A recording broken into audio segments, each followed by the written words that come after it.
больше внимания уделялось бы, допустим, социальной сфере, вопросам материнства, вопросам, связанным с детьми. По этим вопросам я уверен, что в случае, допустим, какого-либо голосования, да, разница была бы видна серьезная.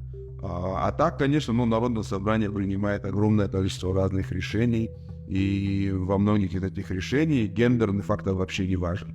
Тех вопросов, в которых гендерный фактор как-то влияет, несомненно, были бы, я думаю, решения, принимаемые Народным собранием, отличались бы от тех решений, которые принимаются сегодняшним. В принципе, у нас-то нету запрета какого-либо на принятие участия женщинами в политической, общественно-политической жизни страны, да? На мой взгляд, это в большей степени выбор каждой женщины в отдельности, и это такой фактор политической активности, что ли, женщин. Мне кажется, это прежде всего обусловлено тем, что женщины в Абхазии меньше стремятся участвовать, они менее активны.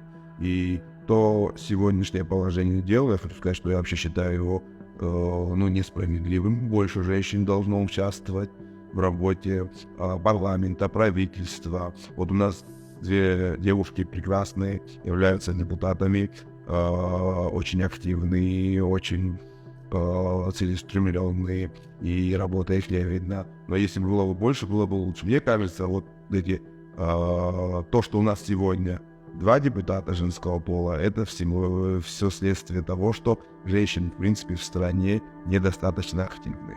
Я не вижу какого-то в обществе неприятия женщины в качестве политики, в качестве руководителя. Мне кажется, сами женщины просто себя останавливают.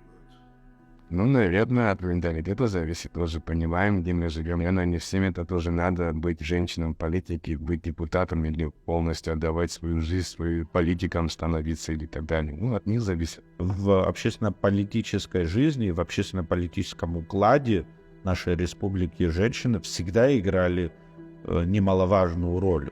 Да, и все это зависит именно от степени активности женщин в этих процессах. И каких-то вот таких ограничительных преград, препятствий я вот для этого не вижу. Вопрос же не заключается в том, что женщины, они гораздо компетентнее мужчин, или мужчины гораздо компетентнее женщины. Есть компетентные женщины, есть компетентные мужчины. Я за то, чтобы на тех позициях, где принимаются решения, было как можно больше компетентных людей, вне зависимости от гендера. Вы знаете, если во время войны можно было женщине воевать, то почему сегодня в мирное время, когда можно страну нашу поднимать, а почему бы и женского пола не должны быть побольше депутатов? Я думаю, это правильно,